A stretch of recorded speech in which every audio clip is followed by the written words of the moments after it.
प्रवचन का विषय है वेलकम पर्यूषण। वेलकम यानी क्या?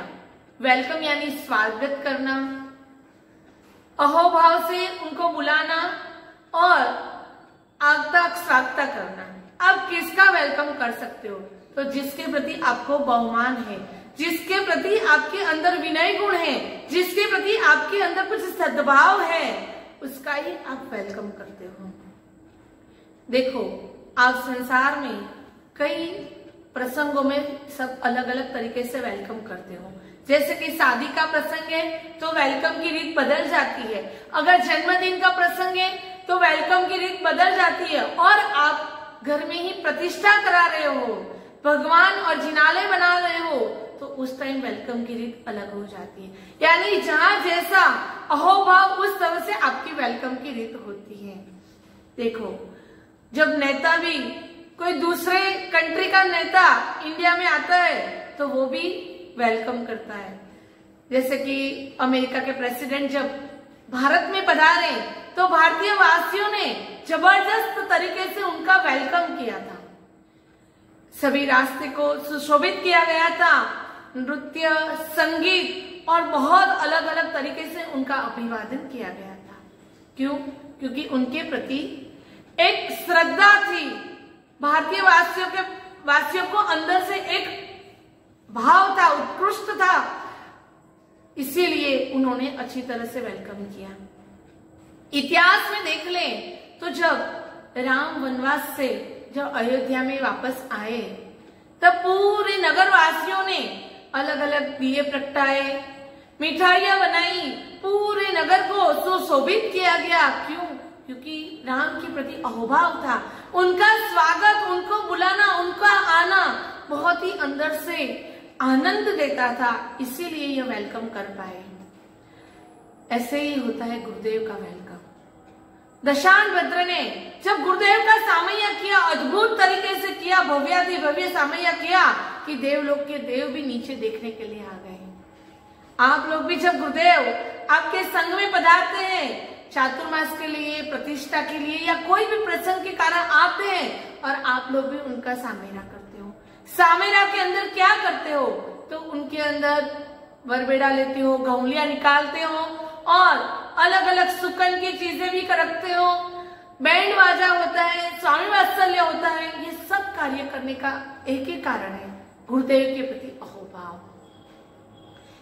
इसी तरह जब उपाध्याय यशोवी जी महाराज साहब वाद करके सबसे पहले जब पधारे तो संघ, चतुर्वेद संघ ने जबरदस्त तरीके से उनका वेलकम किया था।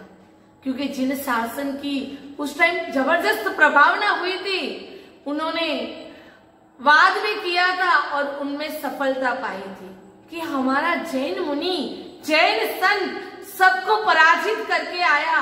वो जो आनंद की लहरें थी वो उनके वेलकम में दिखाई देती थी। अभी परमात्मा की ही बात कर लें कि जब परमात्मा माता की कुक्षी में आते हैं तब इंद्र महाराजा नमोत्तरम सूत्र के द्वारा उनका अभिवादन करते हैं, और जब वो जन्म लेते हैं तो जन्म के समय उन्हें पांडुक वन में मेरु पर्वत पर अभिषेक के लिए ले जाते। करोड़ों करोड़ों देवता परमात्मा का अभिषेक करते हैं और उनके प्रति अहोभाव व्यक्त करते हैं। समवस्त्रन तो जब प्रभु को केवल ज्ञान प्राप्त होता है तब देवता के द्वारा बनाया जाता है, और जहां जहां प्रभु चलते हैं वहां नव कमल साथ साथ चलते हैं। ये सब परमात्मा के अहोभाव की बात है। ये सब अलग अलग स्वागत सुने आपने। अभी आज से पर्वाधिराज पर्व पर्युषण शुरू हो रहे हैं।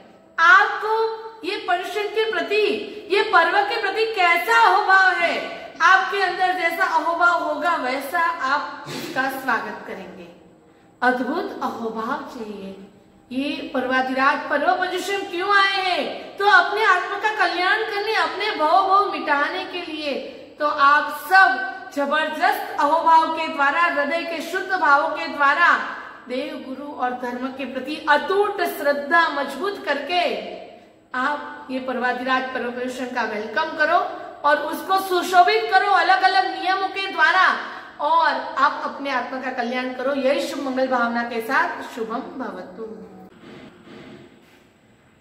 पर्वाधिराज पर्व परिषण आ गए हैं और हमने पूर्व तैयारी के रूप में काफी कुछ तैयारियां कर ली है।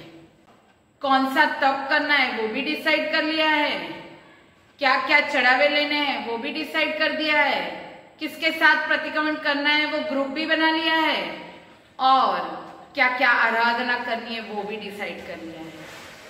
अब सबसे पहले देखा जाए तो ये पर्व पर्युषण के माहौल के अंदर हमारा मेन लक्ष्य क्या होना चाहिए, हम ऐसा क्या करें जिससे पर्वाधिराज पर्युषण हमेशा हमारे दिल में स्थिर हो जाए, हमेशा हमारे हृदय में स्थापित हो जाए और हमारे आत्मा का कल्याण हो जाए।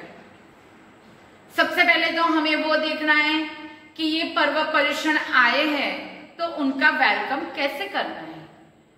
तो हमारे मन में काफी कुछ द्विधाएं हैं, काफी कुछ उत्साह भी है, संकल्प विकल्प है।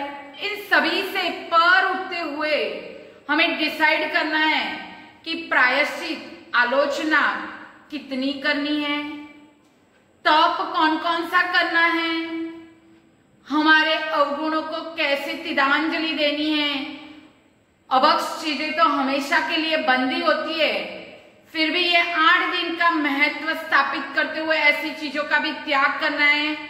हरी सब्जी सब छोड़ना है और चंपल का उपयोग नहीं करेंगे, साबुन का उपयोग नहीं करेंगे, हो सके तो पौषध करेंगे। ऐसे छोटे छोटे नियम लेने हैं। हमारे हृदय में पर्युषण के लिए काफी सद्भाव है।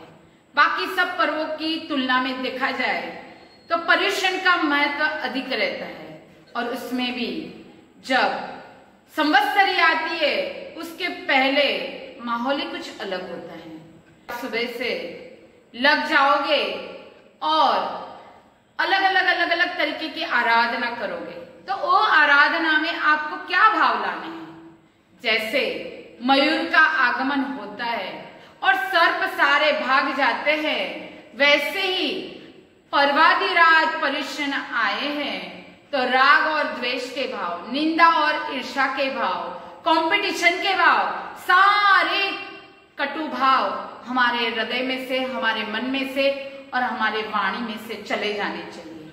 व्यवहार ऐसा करो, कुछ नहीं होता है तो चलेगा, पर नम्र बन के रहो और सभी के प्रति नम्रता से पेश आओ। हमेशा आप कुछ ना कुछ छोटी छोटी बातों के ऊपर गुस्सा कर लेते हो, अहंकार को ठेस पहुंचते ही सामने वाले को भरा बुरा बोल लेते हो। तो यह बात का ध्यान रहे कि कम से कम ये 8 दिनों का महत्व साचवते हुए हम 8 दिन तो ये कसाई नहीं करेंगे। किसी के साथ अबोला हुआ है तो उसके साथ मैत्री भाव करेंगे और जैसे हो सकता है उत्कृष्ट तरीके से हम पर्वाधिराज पर्युषण का आगमन करेंगे। पहले देखो, आपके जीवन में लक्ष्मी का बहुत ही महत्व होता है। अब संसारी हो, लक्ष्मी का महत्व रहेगा। अब काफी तरीके से लक्ष्मी का आगमन कराते हो। इतना ही नहीं, सुपना का चढ़ावा होता है, उसमें भी लक्ष्मी देवी का चढ़ावा कितने में गया और मुझे मिला कि नहीं, उसमें भी आपका इंटरेस्ट बहुत ही होता है। तो लक्ष्मी के लिए कैसा अहोभाव है। क्यों? क्योंकि पता है कि लक्ष्मी जो है वो हमारे आर्थिक जीवन यानी लग्जरियस लाइफ के ऊपर आधारित है। हमें कितना भौतिक सुख मिलेगा वो लक्ष्मी देवी के ऊपर है। उसी तरह अभी शासन देवी जागृत होती है और हमारे जीवन में तप कराने में वो सहायभूत होती है। तो पर्वाधिराज पर्युषण के अंदर आप उत्कृष्ट से उत्कृष्ट आराधना करो, शासन देव देवी को प्रार्थना करो कि हमारे जीवन के सारे विघ्न चले जाए, अभी जो भी समस्या है वो स्थगित हो जाए और हम अच्छे से अच्छे तरीके से पर्वाधिराज पर्युषण को आनंद से उत्साह से स्वागत कर सके। हर घर में जैसे दिवाली आती है तो दिए जलते हैं, नाश्ता बनता है और नए नए कपड़े पहनते हैं। ये पर्वाधिराज पर्युषण आए हैं तो मन के दिए जलाने हैं, हृदय के भावों को कोमल करना है और सभी को अपने जीवन में मैत्री भाव के साथ रखना है और सभी को अपने साथ लेके चलना है। तो यह पर्वाधिराज पर्युषण आ रहे हैं और आपके जीवन में आ चुके हैं, तो आप सभी कोई ना कोई नियम के रूप में, कोई ना कोई तप के रूप में, कोई ना कोई आलोचना के रूप में कुछ भी करके जप, ध्यान, भक्ति, प्रायश्चित कुछ ना कुछ तो अवश्य करेंगे। प्रमाद को छोड़ो और आत्म साधना में लग जाओ। अवसर पे नहीं जगा तो फिर कब जगेगा। अभी हम ध्यान के रूप में पर्वाधिराज पर्युषण को हमारे हृदय में स्थापित करेंगे। हे पर्वाधिराज पर्युषण, आप हमारे हृदय में पधारो, हमारे जीवन में आपका स्वागत करते हैं। आप इस बार ऐसे आओ कि मेरा मन, मेरा हृदय, मेरा जीवन पवित्रमय, पुण्यमय और सुखमय बने, समाधिमय बने। आप इस हर वक्त, हर साल आते हो, पर इस बार ऐसे आओ कि ऐसे स्थिर हो जाओ मेरे हृदय में कि हमेशा के लिए मेरे स्वभाव की चंचलता, मन की चंचलता और जीवन का जो उचाट है वो दूर हो जाए, दूर हो जाए, दूर हो जाए।